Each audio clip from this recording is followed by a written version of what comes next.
Hello,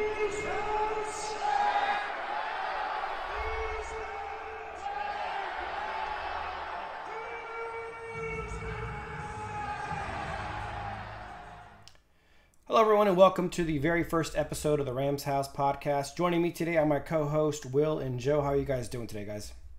What's up, boys? How we doing? All right, man. Season's coming up. It's getting really exciting. I literally cannot wait for the first game. I'm just super hyped. Guys, thank you for joining us today. We are going to be doing a weekly podcast every Wednesday. We appreciate you guys joining us and checking us out. Any feedback or anything like that you guys will leave in the comment section is very appreciated. It's a work in progress, but thanks for watching. We appreciate the support. All right, and today's episode is going to be about the off season. We're going to recap that, and we're going to talk about the upcoming season, give some predictions, and talk about what needs to go right, what can't go wrong, etc. So let's go ahead and get started with the first topic of the off season recap, which is going to be the retirement of the greatest player to ever play defense in the NFL, Aaron Donald. I'll just start us off. It's devastating. It's weird because I watched this man get drafted. I watched him become the greatest player to ever play defense, and I genuinely never thought about it ending until it literally happened, and then it was just like I had no time to prepare at all, and it was really difficult. But I'm also excited to see the next chapter, if that makes sense. Yeah, definitely. Yeah, I'm with you. Just seeing Aaron Donald retire is just so surreal. Like when you're watching it, I don't know how you guys feel about it, but when I was watching it, I didn't truly understand that I'm watching probably the greatest defensive tackle of all time, and him week by week dominating everybody, scaring other teams' QBs. Like, I know you guys remember the Geno Smith clip of him being scared as soon as Aaron Donald came in his view, him yelling and screaming. I'll never forget him ragdolling, like literally just picking Russell Wilson up, spinning him, and throwing him. It was like Kyler Murray. He did oh the Kyler Murray. Gosh. He did it. Oh, the memories we got from that man are going to last forever.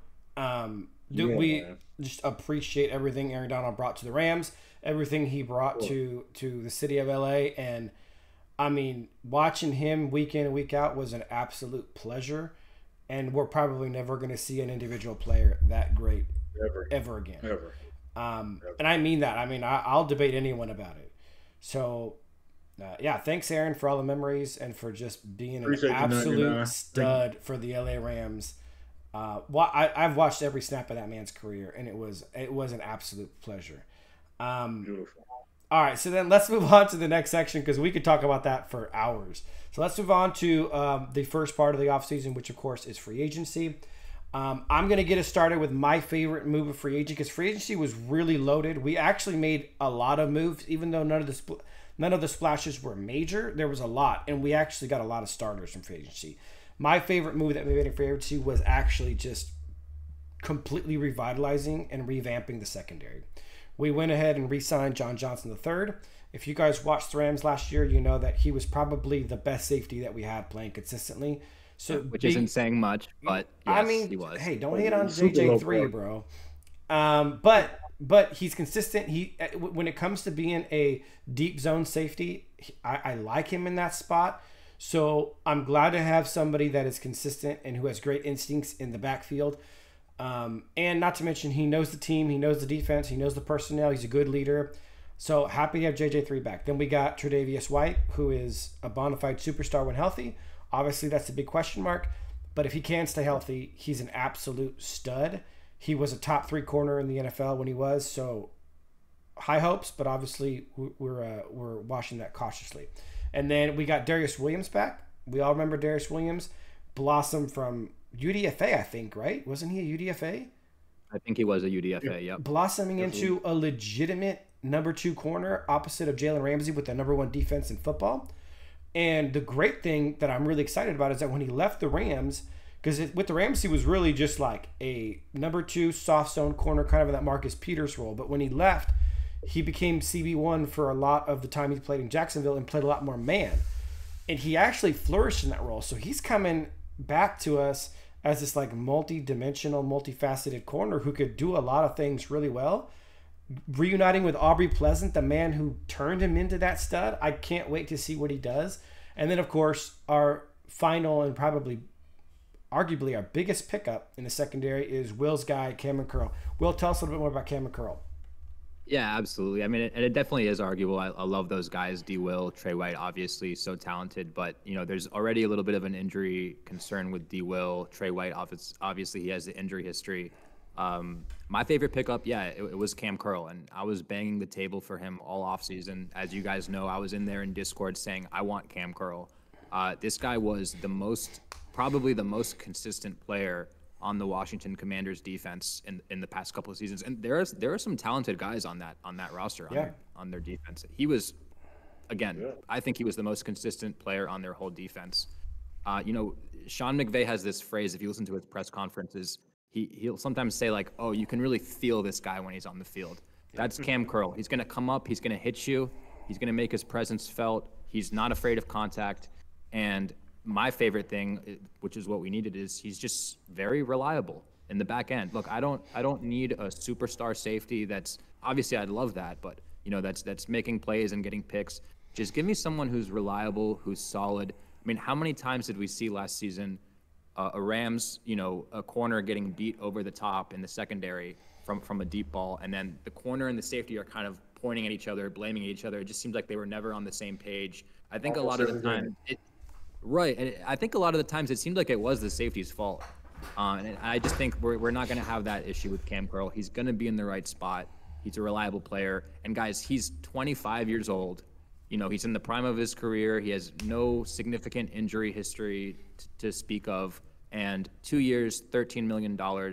I love everything about it. I love the Cam Curl move. That's a home run for me. Yeah. Just speaking of Cam Curl, his tackling ability, I think that's the most important thing, and that's why I love the pickup so much. Last year, I don't know, I don't have the exact stats, but I know we're probably the worst tackling team as a whole last year. So just getting one guy at such an important position as safety, getting one guy that can complete plays, make tackles on third down and sixes when we need to stop somebody shorter the line. I think that's extremely, extremely important. Yeah, and definitely one of the most frustrating parts about watching the Rams last year is watching the second level fail to tackle the running back or fail to tackle, the slant or the screen or the tight end or whatever's happening short. The second level tackling was just abysmal, as you were pointing to, and especially when it came to the safeties. And so I know Cam Curl is and all that stuff, but after we picked him up in free agency, I went and looked at stats, watched film, and the one thing that sticks out to you is that exact thing. He's great at the second level tackling, open field tackling. He's a very sure tackler. So he's going to fill that void that we've had for a while now really strongly by hitting those gaps and bringing people down. But he's also a very good short, middle of the field zone defender. I wouldn't put him deep like I would John Johnson III or maybe rookie Cameron Kitchens, but the short zone he's good at, and he's great man-to-man on tight ends, which was very problematic for us last year because we had safeties who were just getting out physicaled, or we had inside linebackers who were just not fast enough. It was just a myriad of problems with that. So we just improved dramatically with that pickup. But the secondary as a whole is totally revamped, and I'm absolutely super excited about it. And Joe, what was your favorite pickup of the free agency period? And before I even get to that, I got sort of a spicy take. Okay. Now this is all if Trey White plays to his ability and is healthy. If you got this secondary and a 2020 secondary, how do you think those match up with each other? I think I would take this 2024 secondary, honestly, for a couple. Okay, well, first of all, how about this? If Trey White is healthy, I know that's kind of that's a big caveat, but if you're telling me that Trey White is going to be healthy and it's the names that we have right now on paper, I mean, I don't think Trey White, and I love Jalen Ramsey. I don't think there was a bigger Jalen Ramsey guy than me, but I don't think Trey White is much worse than Jalen Ramsey. So you have Trey White, you have D. Will, who, as Ethan said, he's better than he was in 2020. He has experience as a cornerback one. He's gone up against number one receivers. And now, again, Cam Curl I love. John Johnson we still have. And back then in 2020, we had Taylor Rapp at safety, who I don't want to, dump on the guy, but he was pretty much a liability. He was pretty much a liability. Right there. I actually think on paper, Go ahead. I just said I pulled it up for us to look at. Our starting secondary was Jalen Ramsey, Darius Williams, Troy Hill as our nickel, and then Taylor Rapp and John Johnson as our safeties. Yeah, no, I think it's one of the best secondaries on paper I've seen as a Ram. I mean, I'm 29 years old since I've been rooting for this team. It's one of the best. Again, the names and the talent, they have to gel, they have to stay healthy, obviously. And, you know, I just want to, I guess, throw this in here as another little spicy take, I guess. We were talking about Aaron Donald at the outset. It's the reason why, even though Aaron Donald retired, I actually think our defense will be better this season, even without Aaron Donald, because the weakness of our team, of our defense at least, was the secondary by far. And with all these new names, I honestly think we're going to be better on defense this season. So I would say if it's not better than 2020, it's certainly the best we've had since 2020 by a mile. Definitely.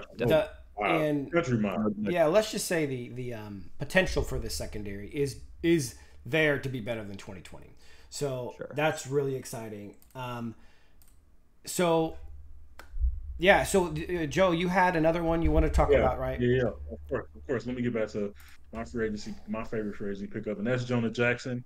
Of course, Jonah Jackson, an individual player, and also what his pickup just did for us and how it changed things up. I'm gonna get to that in a little bit, but first, just talking about Jonah Jackson, I really didn't watch him much. I knew of his name just because I watched a little bit of Lions, and I did my own, research before he played the Lions. So I know he played left guard. His pass protection is a little bit iffy, but one thing that I really liked about him, he was really good in run blocking, and I think that's super important with this offense because I know last year we went sort of through a change to where we're like a run first team. I know we've been that sometimes, but this time we're sort of pushing that and enforcing that. So I think that's important. And just to speak on what I just said earlier about what it is to our offensive line. So as you guys know, Steve Avila moved to center. Yeah. So I think him moving to center, Jonah coming in left guard.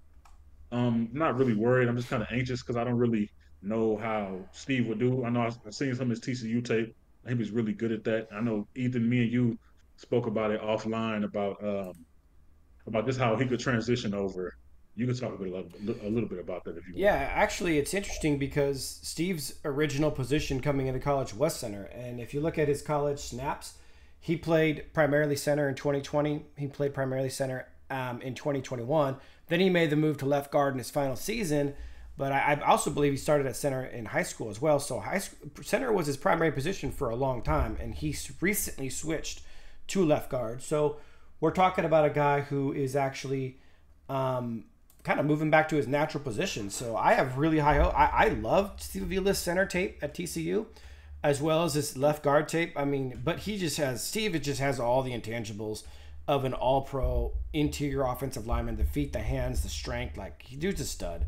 I don't have much of a doubt that he's going to flourish there, so I'm really excited to see that.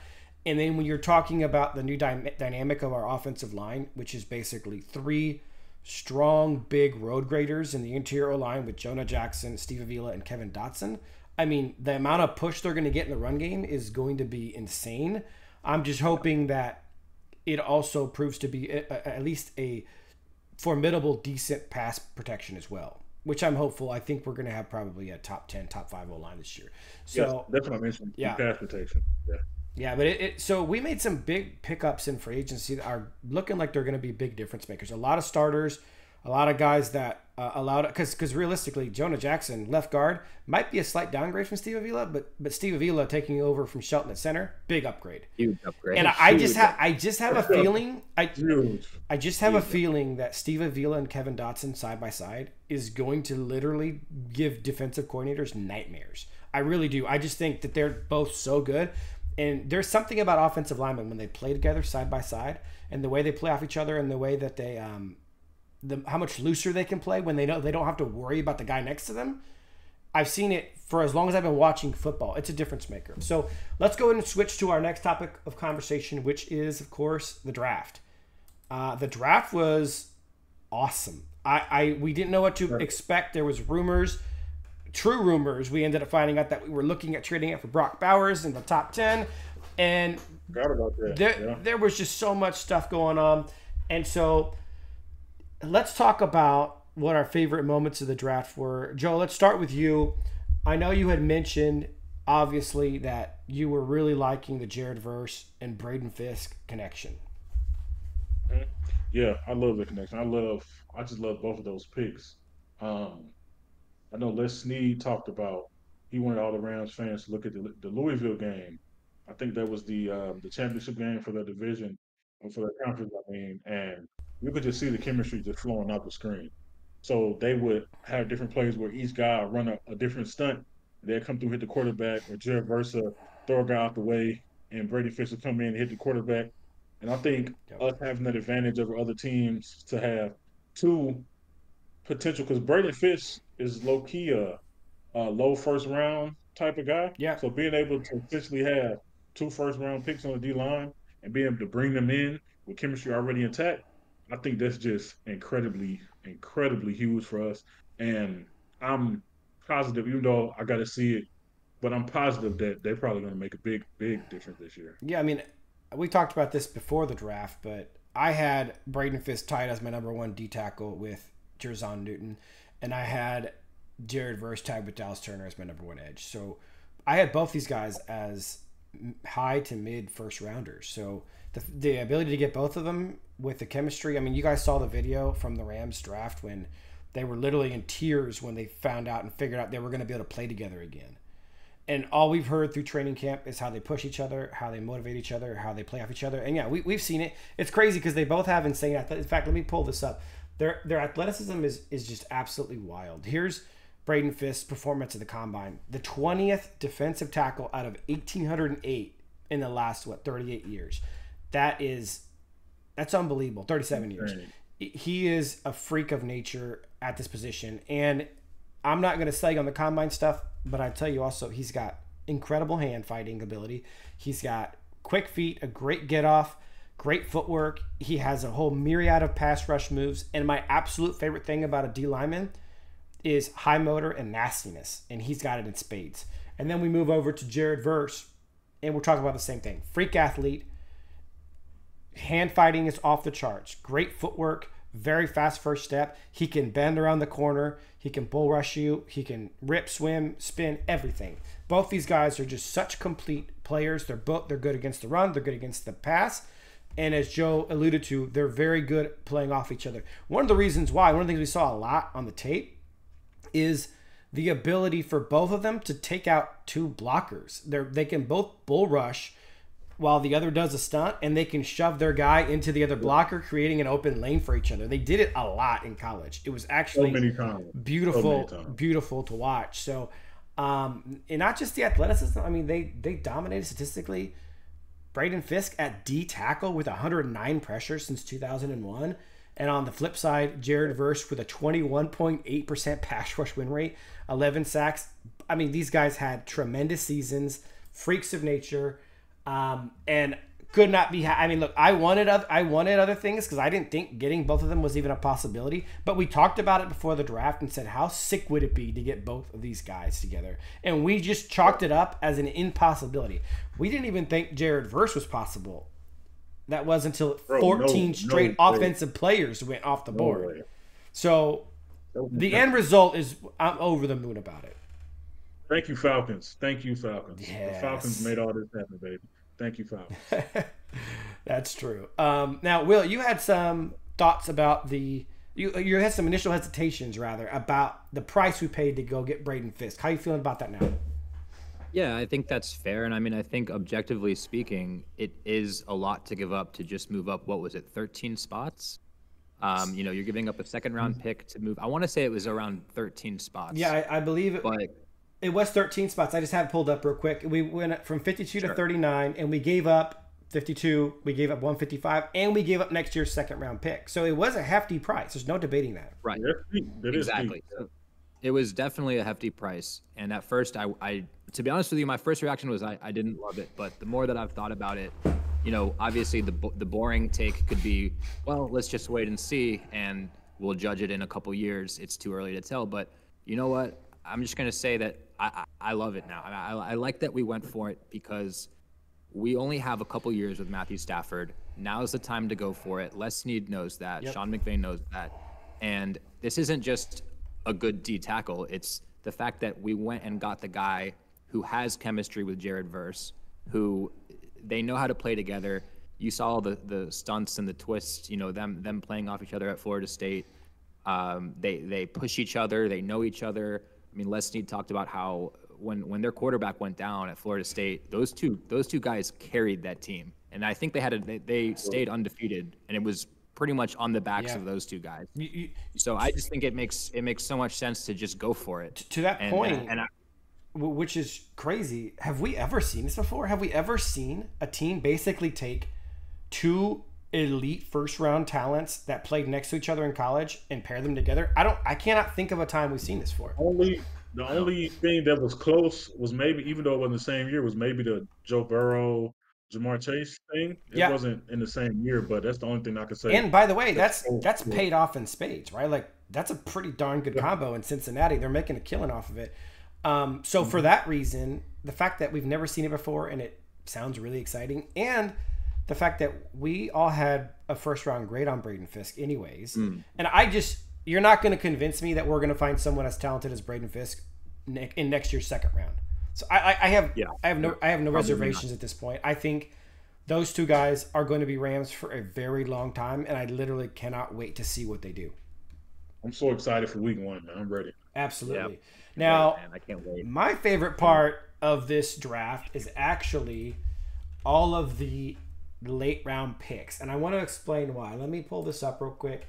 I knew I forgot to get something pulled up. This was it. So let me pull it up. I'll switch this to the screen and we'll take a look at this. All right, so this is the Rams drafted players, which we can't see at the moment. Let me see if I can move that over for us. You know what? I'm not gonna be able to move it over. So I'll just mention them as we're going along. Not a big deal. We got this is the guys I want to focus on. 6th round picks. Tyler Davis, nose tackle. Been looking really sick in preseason. He's been looking really sick in training camp. And he got the ever-desired Baldy spotlight video. Yeah, a 6th round pick getting a spotlight video. And you know when Baldy's talking about it, because he does spotlights on people from all over positions. First of all, he doesn't do them often. So if you're getting a spotlight, you're balling. Secondly, Baldy's area of expertise is the line. D and O line. Yeah. Yep. So when he spots a guy on the D line or the O line, it's serious. So this young guy, Tyler Davis, who's probably looking at being a nose tackle for us, is going to be playing. I mean, he could take Bobby Brown's spot as a 6th rounder. Like sometime this year, he could take Bobby Brown's spot, which is exciting. That gives us a D line of Braden Fisk, Tyler Davis, and Kobe Turner. Like, I'm excited about this guy's future. The next pick, Josh McCarty. I'm convinced he's the kicker of the future. I know everyone's panicking about a couple missed extra kicks or whatnot. The way this guy kicks the ball, how calm, cool, collected it is. His kicks are all going straight. They're all going, like, his misses aren't severe. He's not Sam Sloman shanking kicks. This guy's gonna look. He's a rookie. He's gonna maybe take a little bit of time, but this dude is a stud. I'm convinced that he's gonna join Ethan Evans as the special team duo for the future. Then we got Jordan Whittington, who, by the way, also got a Baldy spotlight. Yep. Got a Baldy as a receiver, which is even more rare. And dude, I'm gonna be real. I was a little slow on the Puka thing last year. Now I liked Puka, but my logical brain said, bro, chill out. He's a late pick. The chances of him being a superstar is small. I liked what I saw, and I think my exact words in our Discord was, he certainly looks like he has the talent to be a stud, but he's the late round pick for a reason, and we got to wait to see if it's going to work out. Like, the film was impressive, and so I was a little bit later than some people who jumped on it. I had a buddy who was just like, Puka's going to be the next big superstar in the NFL. And I was like, let's just wait and see, bro. Calm down. Peter Schrager was saying it. Yes, he was. Hey, media buzz for Puka Nacua. Pete was saying it too? Peter... Yeah, Schrager. He was all over. Schrager was saying it on Good Morning Football. He gave him a whole segment before he was anybody. Yeah. But it's funny you mentioned that, even, because I had the exact same thought where I was thinking, last year I was slow on the Puka train too, because I was like, oh, well, I mean, yeah, he looks good, but it's practice, it's preseason. Yep. You know what? That's not happening again. I believe Jordan Whittington. I think he's going to be a really good player. I'm not going to be mistaken twice. Welcome to the Sean McVay offense, man. He can turn anybody to a superstar. Yeah, well, I don't know about that. Tutu's a good example of that, but he's got a type. He's got a type, and this guy is his type, right? This is Sean's type, and dude, watching him play, watching him get open, the way he has some intangibles that, like, let's be real, we lived through the Van Jefferson era. This guy attacks the ball. Van never did that. He still doesn't do that, right? He attacks the ball. Right. He's really aggressive running after the catch. He's really good at getting open. He has a lot of like fundamental wide receiver talent. In fact, Baldy was spotlighting specifically his route running. So he's got a lot of tools in his tool belt, and I'm thinking, I don't know if he's going to be Puka. I doubt that, obviously, but I think he has some 1,000-yard seasons in his future. I really do. I'm excited about him. And then our last guy is Bo Limmer, who's, look, worst case scenario, we find ourselves. He looks great in training camp. He looks great in preseason, like really good. I think one or two of the games he was like one of the highest rated interior offensive linemen of that week in the preseason. So it's looking like we may have found ourselves a really solid interior backup offensive lineman. So 4 6-round picks that all could be playing significant minutes in the future. And it reminds me of last year with Puka. Who else did we have last year? We had Puka. We had Kobe, third round pick. No one was expecting him to turn into an immediate superstar. We had Warren McClendon is looking like he could be a great swing tackle backup. Davis Allen looks like he might have some talent at tight end. I mean, we had some Davis Allen, in Ethan Evans, of course, 7th round pick, but he's looking like he's the punter for the future. Like we made a lot of late round picks last year. They're looking like they're going to play significant snaps. This draft may be better, which is just wild to even conceive, but so all that to recap, right? We're moving on, and the offseason as a whole has just looked. It really blew our expectations out of the water. Wouldn't you say that's fair? Oh yeah, and real quick, we can't forget about Omar. I don't know if you mentioned Omar. UDFA Omar Speights. So okay, we can't. Speaking of that, it's at the time of the recording is Sunday. Okay, and all we know is that there were reports like crazy saying Ernest Jones is requesting a trade because the Rams are not going to pay him.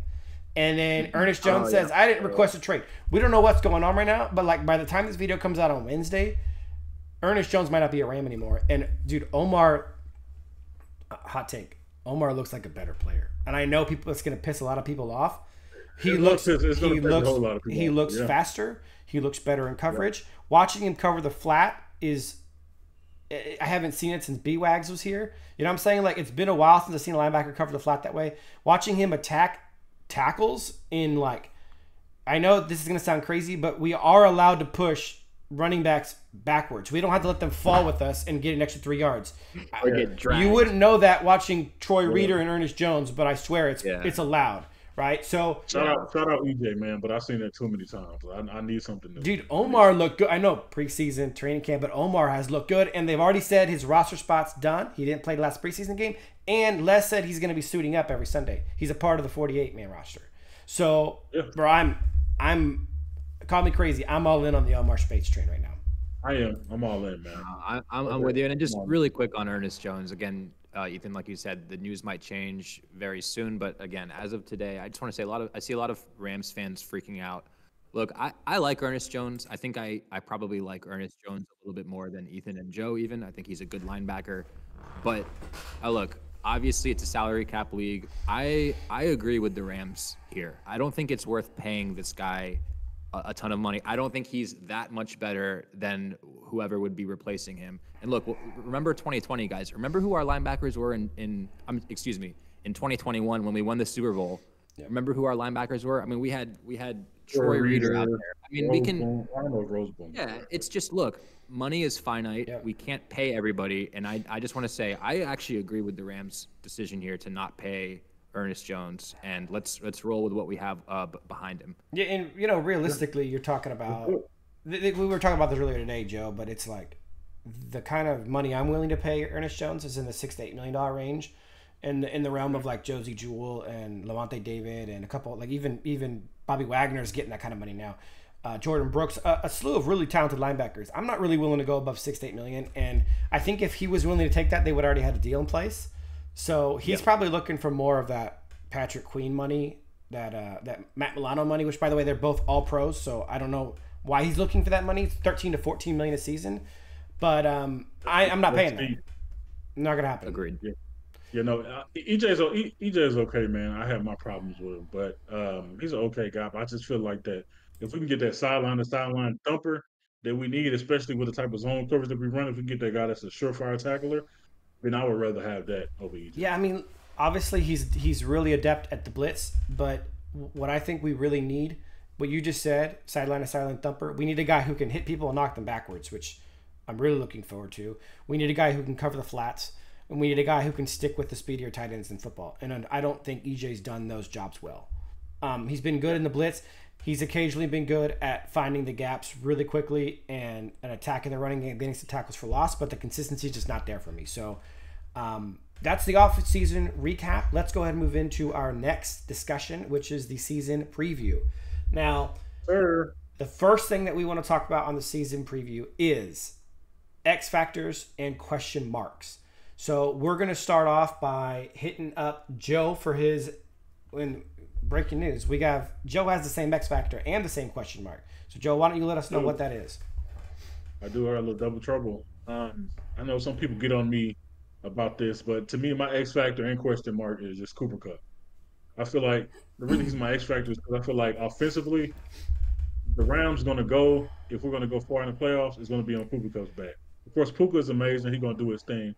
But I feel like if Cooper Kupp should just open up the offense for Puka, open up the offense for the running game, and he don't have to be, triple crown Cooper Kupp. As long as he can give me 1,100 to 1,200 yards this season, I'll be fine with that. And him just being my X factor is just because he's just so important how this offense is going to move. Him, the buddy thing with him and Stafford. If they can keep going, I think we can have a super explosive offense. And the question mark thing is, some people get on me just because the last couple of years I kind of not falling off the Cooper Kupp bandwagon, but I just been kind of wary Because you're of him. a hater. That's why. No, I'm not a hater. You know what? I got put as a Cooper Kupp hater, man, and I disagree. Man. I just been sort of worried with him and the injuries, more so the injuries, because when he's healthy, when he plays, he's Cooper Kupp. We all know that. We've seen it for years. But these last couple of years, he's been hit with a lot of injuries. The hamstring thing, ACL thing, a long time ago. The high ankle sprain he had to get surgery on. Just all those things that's come up. Thank God he made it out of preseason. I mean, he made it out of preseason. He made it out of training camp, fully healthy. So as long as he can start the season like that, I think Coop could be like the receiver called Super Cooper. I think he could be Super Cooper, man. I'm just briefly, I am convinced he will be. He seems to be the healthiest he's been in a long time. He had an absolute killer offseason with Puka. If you guys saw any of those videos, they were working out all offseason together. I don't think I've ever seen Cooper this locked in before, and I'm just so excited to see what he's going to do. He looks ready. Yeah, I admit that. He looks ready, man. He looks ready. Well, let me ask you guys this really quick. You think that if Cooper is healthy, that there's enough space in the offense for both of them to eat, have big seasons? Because it's interesting. I'm thinking of just a couple years ago when Cooper Kupp was kind of bursting onto this. I mean, not bursting onto the scene, but he was starting to play at a higher level, and Robert Woods kind of became an afterthought.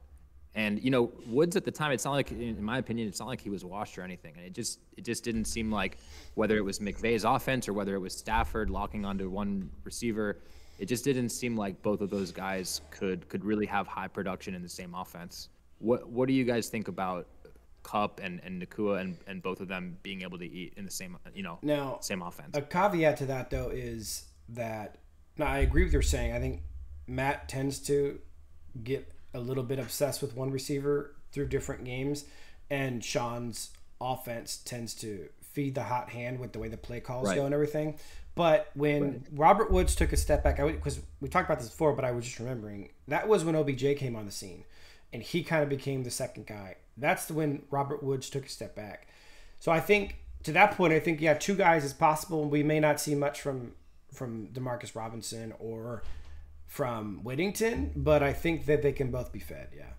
Well, I think Woods had gotten hurt, and then, right around the time we got OBJ, Woods got hurt. But to your point, and it's a good one, because actually OBJ was able to have pretty good production in that offense alongside of Kupp. So that point is well taken, yeah. Yep. And then last year, I think just with Puka coming onto the scene, and Cooper Cup still, but he was actually on the field. Just he was sort of hampered, you could tell. Yeah. But I think Stafford having to sort of go to Puka now and then sort of go to Demarcus Robert late in the season, I think that was just a great year of us being able to see, okay, can he spread it around? Of course, it could be a problem, but I think last year showed us that the Rams could, and Sean Van Stafford, they could, vary out the touches between everybody. The best Sean McVay gets, the best that it gets as a whole, is to watch it when we have this dynamic when there's multiple things to stop in the Sean McVay offense. Yeah. We had it in 2018 when it was Brandon Cooks, Robert Woods, Cooper Kupp, and Todd Gurley. And so we're kind of getting back there. We still don't have a prolific tight end game, but yeah, it's gonna be really difficult to stop the Rams offense this year, I think. And so that brings us into our next, Will, your X factor, which is, I think, your X factor in your questions, but your X factor is the young pass rush, which is a brilliant X factor, I think. Yeah, no, I mean, we talked about the secondary already, and again, the talent is there. So I guess the question for me is how quickly can we force the quarterbacks to throw? It's obviously going to go hand in hand with our coverage, but yeah, I mean, again, 2 rookie starters, Kobe Turner's second year, Byron Young's second year. I think so much of our success is going to be, dependent on how good our young pass rushers are. And if they're able to get to the quarterback, if those 4 guys are able to get to the quarterback consistently this season, guys, we're going to have a really good team. And let me reiterate the youth factor, because Byron Young's the oldest at 26. Then we have Kobe Turner at 25. Then we have Braden Fisk at 24. Then Jared Verse and Tyler Davis at 23 each. And Tyler Davis probably won't start day one, but he's somebody we could definitely see taking Bobby Brown's starting job this season. So really young. Yeah, but I mean, when you talk about X factors, that's a good pick, because they could be dynamic. They could be really, really a strength to this defense. And then, Will, your question mark was about our young new defensive coordinator. Yeah, I'll just go ahead. I mean, look, the biggest question I have about this whole team, and I don't even think it's close, it's Chris Shula. How is he going to do? This is a huge job for him. Again, for some of the reasons we're saying, just how young the unit is that he's taking over. There's no Aaron Donald on the team anymore. And look, when we first hired Chris Shula, to be honest, I wasn't that excited. To me, it's almost like you're okay with the status quo by promoting someone from within. I wasn't happy with the defense we were running last year. Sure. So at first I was like, I'd rather bring in someone new, overhaul the system. But to be fair to him, look, I don't know if he's going to run the same system as Raheem. I could be wrong. And, something he's been saying in the press conferences when reporters ask him the exact same question, are you going to run what Raheem ran, is he's basically saying, look, I have to first evaluate the players we have here. We have a bunch of new players. I mean, he's saying all the right things, and he said we're going to predicate the system based off of that. So, I mean, if that's true, I hope he's being honest. It might not necessarily be the same system. I'd like to see guys be a little bit more aggressive on the boundary, on the outside. Challenge receivers more than. And I definitely don't want to see Michael Hoyt covering George Kittle. Well, hold on. Are you telling me that you don't want to see corners 15 yards off on a 3rd and 4? No, I do not want to see that. We're gonna see that in Atlanta a lot this year, and I'm gonna laugh about it. Yeah. To speak about Chris Shula, give my little input on it.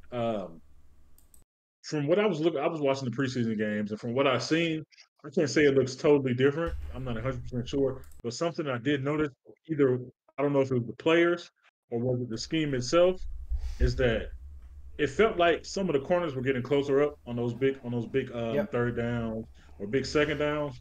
And also just everything felt faster. It did. Last year, watching Raheem's defense, everything was in slow motion. Like you'll see the receiver catch the ball and then finally somebody be in the picture.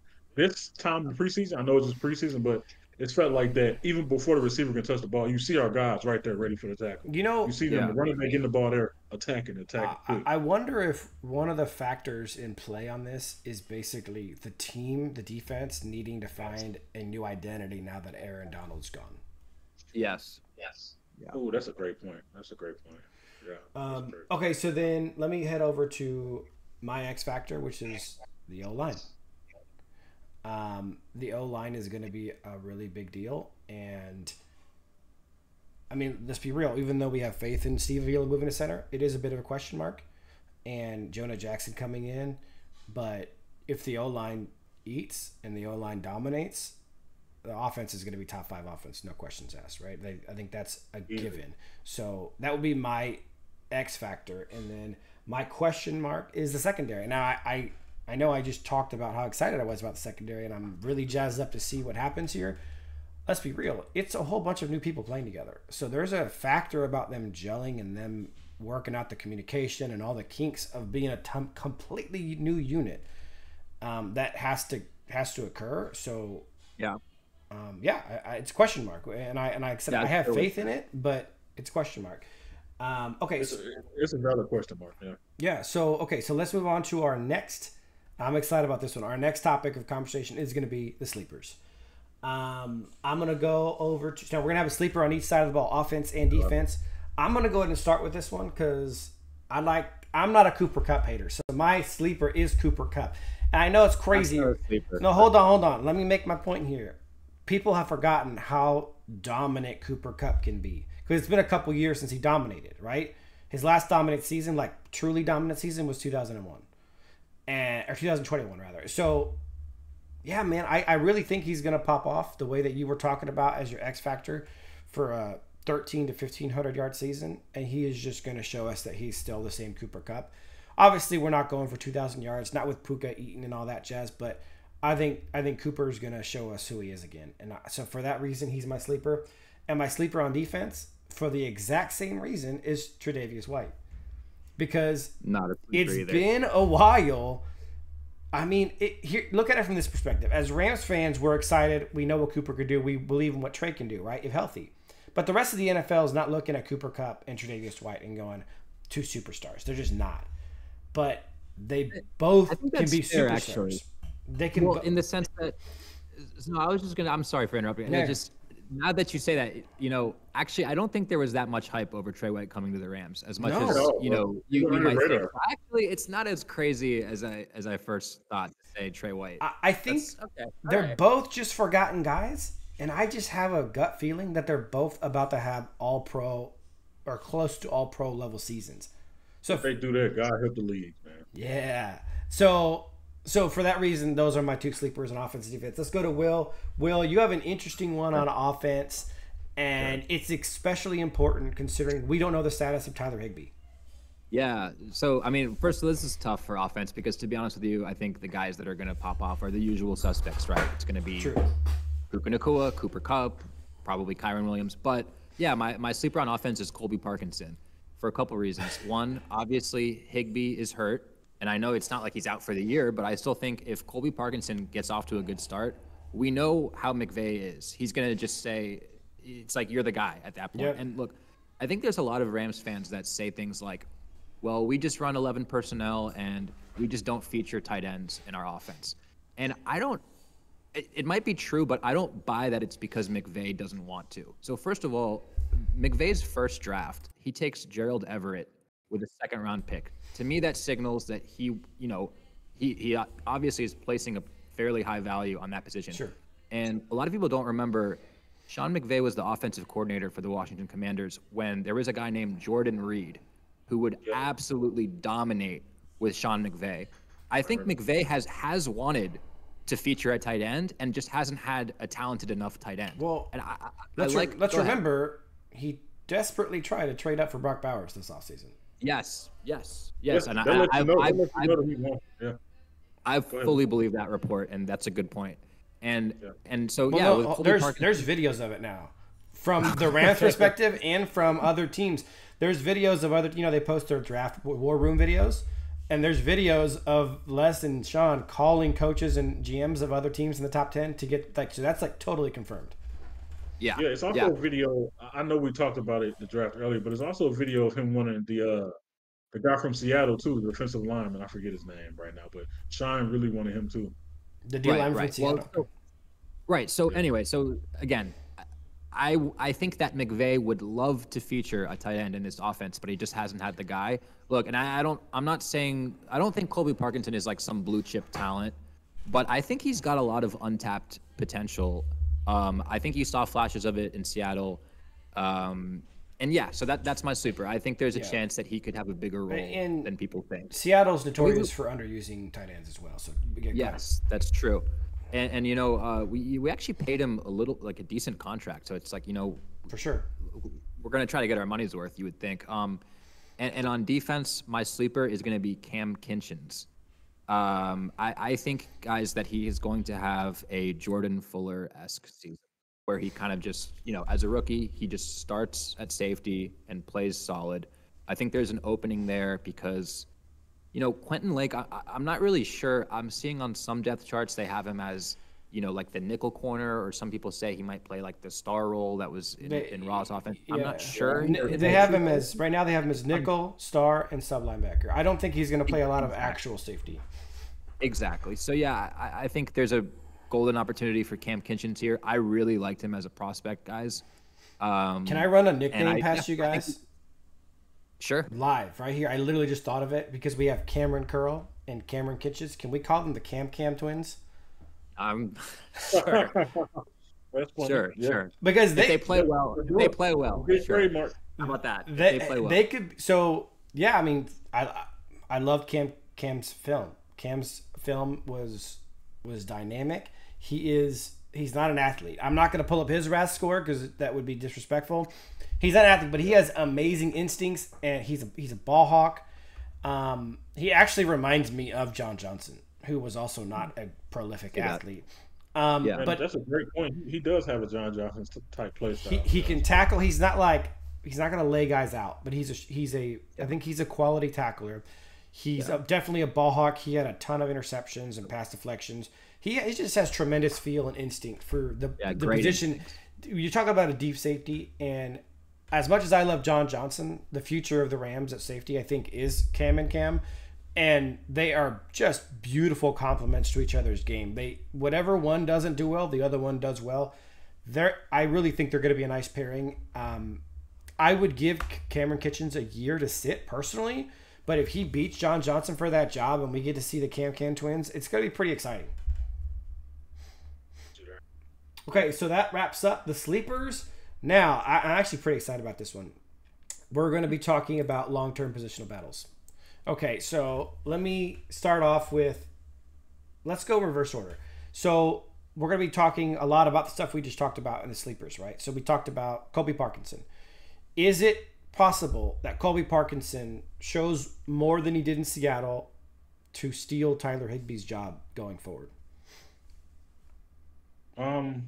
Yeah, that's a big question. From what I've seen of Colby, I think he could do it because Tyler coming off those injuries, man. I don't really know how effective he could be, but if it's just Colby, Tyler, Davis Allen, I think that's a thing Colby could get, especially because like we talked about offline, his run blocking that's gonna help the team, and I think they'll probably prioritize him over the other guys that we have. Yeah, I agree. I mean, I touched on this a bit earlier. I do think it's possible. I mean, Higbee, the injuries are piling up, and again, I think if Parkinson has a good start to the season, I think Higbee's in a little bit of trouble as far as his long-term future with this team. And I'll throw one more name.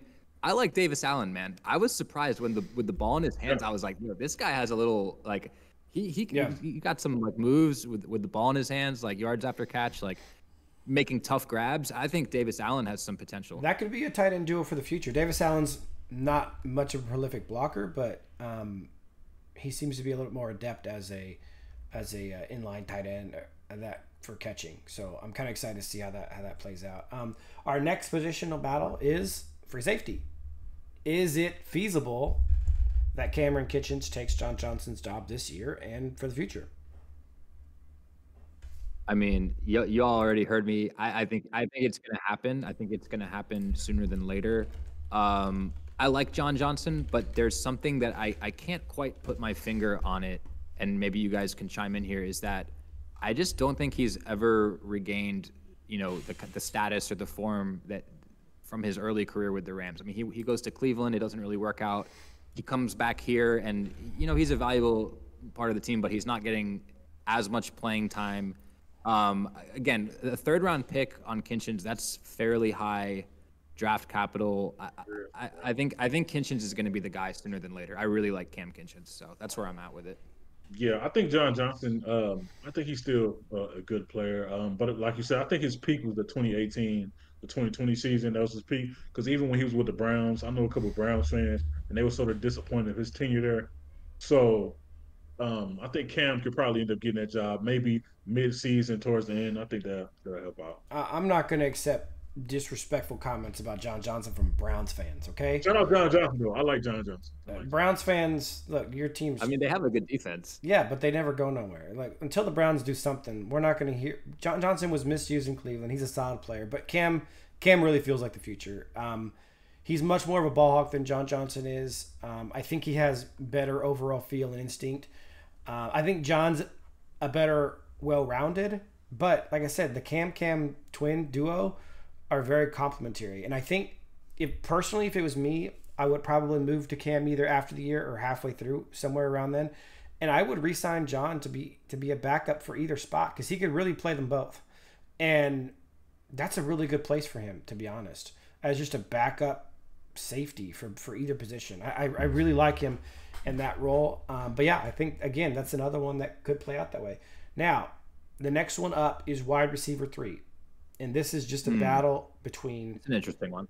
D-Rob and Jordan Whittington. Can Jordan Whittington... Yeah. Who's Tutu Atwell? Yeah, I was going to say, unless Joe wants to say Tutu Atwell. He's in that battle. I'm sorry, this isn't Willy Wonka. No, we're not talking about Oompa Loompas. We're talking about NFL players.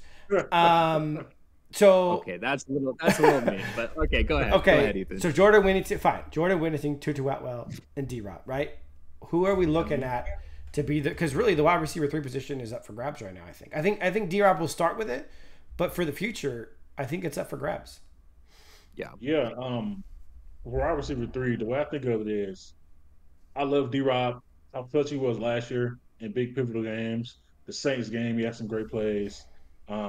And so many other games, he had some big plays. I love the way he showed up. Now Jordan Whittington, if he keeps playing like he playing, and he keeps progressing, the only weird thing about it is I don't know how much time he's going to get in the beginning of the season to even show what he can be. Maybe that might be a progressive thing. So maybe D-Rob probably has, like you said, Ethan, that D-Rob probably has that job for majority of the season, and maybe Jordan Whittington comes in towards the end, and then maybe next year is a time when we see real Jay Witt, wide receiver 3. Yeah. And like I was just saying, you guys may think of it as a joke, but Tutu Atwell has a chance. I'm telling you right now. All right. I'm not even gonna address the Tutu point, but listen. Go ahead. I'm just gonna say, well, a deep threat that can't get open unless he's in motion, but that's beyond the point. Let's just. Tutu may not make the team. Like, there's legit talk that he could be cut. Listen, if he's cut by Wednesday, then I'm gonna look stupid. So if he's cut by Wednesday, I take everything back that I just said. I'm not saying I want him to be cut, but I don't think he deserves a spot on the team, to be honest with you. I just think you're talking about Whittington and D-Rob, and then you got a couple of guys behind that, like was it Xavier Smith that has special teams ability and all that? Is that who it is, Xavier Smith? Yeah, Xavier Smith, I think, yeah. So we got other guys who have some special teams stuff that they bring to the table.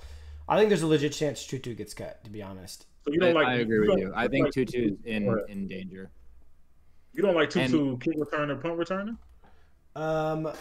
Well, I Xavier just don't Smith think is that's enough to keep him on the team. I also don't like him as a kick returner, punt returner, personally. I think we saw that a little bit his rookie year. He got hurt doing that.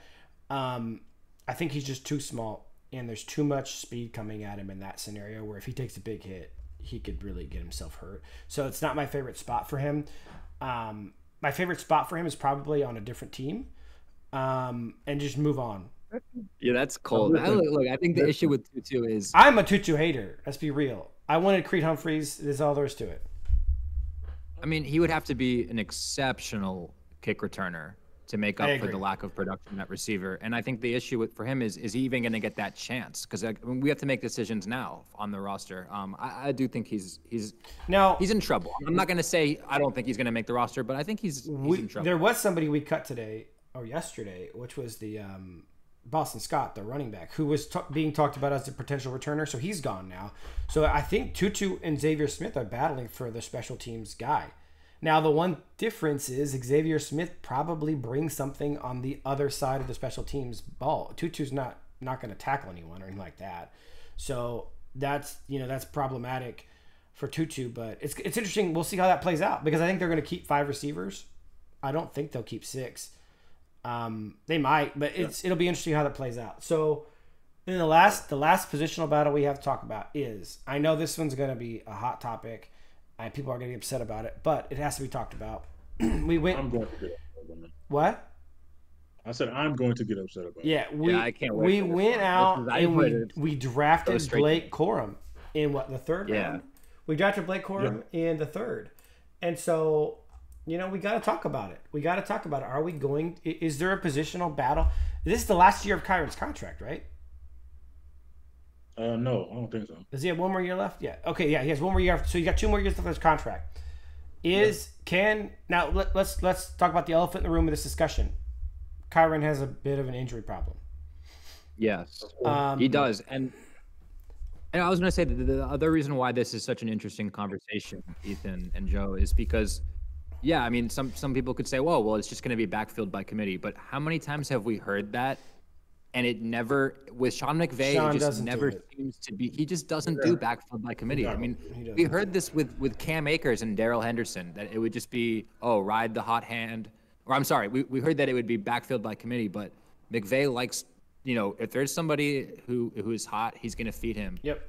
And I mean, look, if you were to, in fact, I just think it's worth mentioning, Ethan, if you don't mind actually pulling up the statistic that I showed you. Look, so Kyren Williams is a good back. I like Kyren Williams. Let me preface the stat real quick. It's this stat that we're looking at is 8 defenders in the box. So it's a stacked box, okay? This is at what rate they face stacked boxes. So number 1, obviously Christian McCaffrey, right? You kind of Derrick Henry, we're okay. It's making sense as we're going down. Atlanta didn't have much of a pass game last year, so Tyler Higbee will be up there. AJ Dillon, okay. It's all checking boxes. I don't see Kyren Williams anywhere. Joe, can you help me? Where's he at on this list? All right. Let's not bury the lead here. Well, you just go all the way down to the bottom. Oh. Okay. So what is that? 4.8%. Not only is he last place, but he's almost half the guy above him in second to last place. So he's last by a mile. This is NFL Next Gen Stats. This is the real deal, right? This is it. So, that's something. Yeah. This was really interesting for me as I was just prepping for the show, looking at, different statistics. I mean, it's by a wide margin. If you compare Kyren Williams to some of the other quote unquote elite backs, how little, how content defenses were to not stack the box against him. Now, to be fair to him, part of that is because Matthew Stafford's a great quarterback and he loves throwing it deep, and Sean McVay likes attacking teams deep. But man, I mean, come on, guys, that's pretty interesting, isn't it? I mean, defenses were fine with letting him face, a light box. Well, that's just something like all day.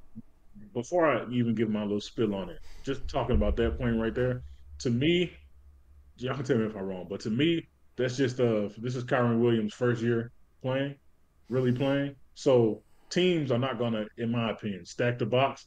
But that's kind of contradicting because Bijan Robinson was pretty high. But still, I just feel like that teams weren't willing to stack the box, especially with a quarterback like that, Matthew Stafford, and them not being it, having watched Kyren tape or seen his tape just because the first year he got injured in the Buffalo game. So I just think that played a part in it. I mean, the first couple games I could see, but you'd think they would adjust. I mean, the Rams are just kind of pounding it down teams' throats, and for 8 games straight. Defenses were still content to just die by Kyren Williams. And it's not even the point of this statistic isn't really to say, Kyren Williams isn't that good. It's just, I think people need to be careful because he has an all-pro season and he's a good running back. I'm not saying he's not, but I think there's a chance that maybe some Rams fans are a little higher on this guy than look, people are going to hate me for saying this, but I'm saying he's a good back, but he faced light boxes. I mean, these are facts that you just have to consider. He had a great offensive line. If you go back and watch his tape his tape or his highlights, I mean, just look at the holes he's running through. All that, again, the point of this isn't to say Kyren Williams isn't good. The point is to say, you know, is it possible that Blake Corum takes this guy's job soon? You know, let me see if I can wrap this up for you. It's not to say that Kyren isn't good. It's to say, can Kyren be as good if all of these things aren't going in his favor? He was running through Grand Canyon size holes. The O-line run defense last year was the best I think I've ever seen it as a Rams fan. The run blocking last year was stupendous. And we look at it right here at NFL Next Gen Stats. He faced far and away the least stacked boxes in the NFL. After an All-Pro season, you got to imagine that number is going to go up. And if the run blocking isn't as prolific as it was last year, is Kyren going to be able to be the same guy? And we preface that with saying, again, it's not that Kyren's bad, but as a guy who watched every touch that Blake Corum had in college, Blake Corum's really freaking good. Yeah, and he was running against stacked boxes, man. Every game stacked boxes, and his O-line was literal trash. I was about to say, so me, Ethan, and Joe, we actually spent an hour one day. We went on YouTube, and we didn't watch highlights. We watched every single carry. Was it every single touch? Every touch. So it was every touch. So I guess there was a couple catches in there, but we watched every single touch from Blake Corum, and our biggest takeaway was, wow, Michigan's offensive line actually wasn't that good. So yeah, he's facing loaded boxes. His offensive line wasn't that great. I think it's going to be really interesting to see, because I don't buy this backfield by committee in this offense. I just really don't. And if Kyren gets hurt and Blake plays and he plays well, man, that's going to bring up some tough questions. Yeah. Yeah. So really quick, so we get on to the next topic. Just a caveat. I like Blake. Blake is cool, but I just feel like after coming off an All-Pro season, this is Kyren's job to lose. Like it would only way he gives. I agree. He would have to play all of them for him to lose, man. So if Kyren sees this, I'm with you, Kyren. I mean, look, I like Kyren Williams. The way that I phrased, you know, maybe it seemed like I'm anti-Kyren. I'm not. I like Kyren Williams. He's a good back, period. I just think the statistics and the facts are telling you that there's a lot of reasons for his success that are outside of just him. And I think that Blake Corum, there's a very good chance that he could do just as well as Kyren Williams, if not better, in this offense. That's all. Yeah, I agree. All right, so we're running a little bit long, so we're going to kind of speed through the rest of this video, but we're definitely going to finish this up for you guys. Our next topic of conversation is a quick comparison between the 2023 and 2024 depth charts. So let's go ahead and pull up 2023, because we looked at this together, and it's pretty insane. So this is last year, September 1st depth chart. We have Van Jefferson and Sko as starting receivers at this point last year. We got Joe Noteboom at left tackle. Nasty, we got Brian Allen starting, and we have Ankrum starting at right guard. And then we got, Cam Akers starting at running back. We've got, so now look at the secondary, because none of these secondary players, except for John Johnson, are starting still. Now let's compare it to 2024. Literally a completely revamped team. We have 2 new receivers. We have several. Now, Jackson is going to start when he's back from his suspension, but Noteboom will start for the first couple games. But we got Jonah Jackson. We've got Avila Dotson. It's just transformed on the offensive line, the receiver room. Kyren obviously is the number 1, and we have Blake as the number 2. So our running back room is pretty revamped. Really a brand new D line, really transformed. And then we have the secondary totally transformed. And not to mention, we also have the kicker and some new stuff happening at special teams. So just a quick look at that. I think it's pretty amazing how much different our team is from one season to the next, and that's a great testament to Les and the front office, who really worked hard on that. Then that secondary change is big. Absolutely. And then we move on to our must improve areas, and we all have one area, and we'll go through it real quick. Will, you talked about it earlier, but it's hard to argue that one of the areas we need to improve on most is the defensive coaching. Yeah, and again, like you said, I mentioned it earlier, so I won't repeat myself too much. But Chris Shula, I need you to step up, do a great job. I don't want to see corners and safeties pointing at each other like, "Well, I thought you had him." Absolutely. And I don't want to see Michael Hoyt covering George Kittle. And in all seriousness, this is a really tall task for Chris Shula, to be fair to him, too. I mean, this is a really young roster on defense. And so, yeah, the defensive coaching is where I feel like we need to improve the most. All right, and Joe, you had mentioned specifically our third down defense. Yeah, if you can pull it up just to show everyone. So last year, third down defense, the opponent third down defense, we were at, I think, about 16th, about 38%. And I know we had a big problem with stopping teams on third downs. There were plenty of games, especially the Lions game, to end the game. We couldn't stop them on third down. And that's how they really walked it off and beat us. And something I think we should be at, I think in the 2020 season, we're around 35%. And I know that was the best defense in football, so it don't have to be that.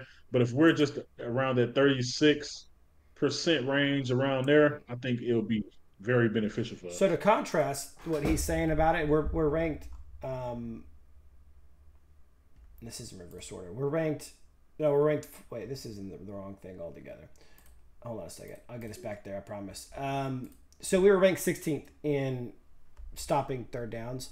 On the flip side of the ball, on offense, we were ranked 7th. So we're looking to get an increase to basically be top 10 in both categories and get the defense off the field and keep the offensive engine moving. And my piece of that is going to be special teams. I mean, I think we've laid the groundwork for it. I'm a real big Ethan Evans fan.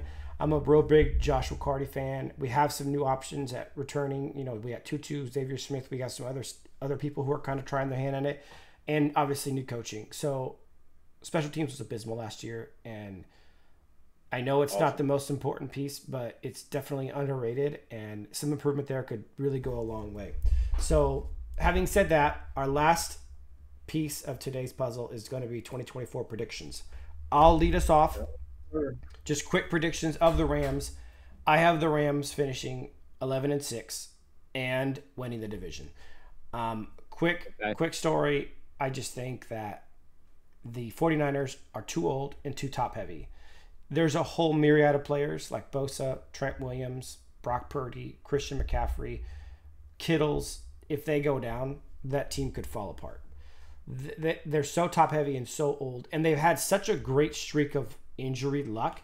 I feel like they're just due for, not that I want anyone to get hurt, obviously, but I think they're gonna get more injuries this year than they've had in the years past, and I think it's gonna derail them a little bit. And I think Brock Purdy's gonna have a big regression season, opening up the doors for the Rams to win the division. Yeah, I agree. So for me, I got to just go on one game better. I got us going 12-5, winning the division as well. And just to give a little farther if healthy, I can see a second round NFC Championship appearance. And just to piggyback off that, I think the 49ers are getting old. I don't believe in Brock Purdy whatsoever. I don't care what anyone says. I do not believe in Brock Purdy. Seattle, I don't care about them. And Arizona doesn't really even matter to me. I do love Marvin Harrison Jr. I think he's going to be a big add. I love Trey Benson, a running back to add it. Oh, yeah. But I just think they're a couple years away from being even close to where we could possibly. And a couple years in a full-size QB away. Yeah. Will? Yeah, I mean, I'm high. Yeah, I have us at 11 wins also. It's a tough schedule. Not a very tough schedule, but it's a tough schedule. I have 11 wins, and I'm gonna say that we make it to the NFC Championship game. I'm gonna be a coward and not say, I'll leave it at that. I think we get to the NFC Championship game. Okay. With you. All right, everyone. I know it's a bit of a long video. We appreciate your patience. This was our first one, and we're going to be doing these weekly. We're going to be putting them out every Wednesday, talking about the game from last week, talking about the game that's coming up next, and whatever pertinent NFL or Rams news is out there. We appreciate you guys watching. Until next time.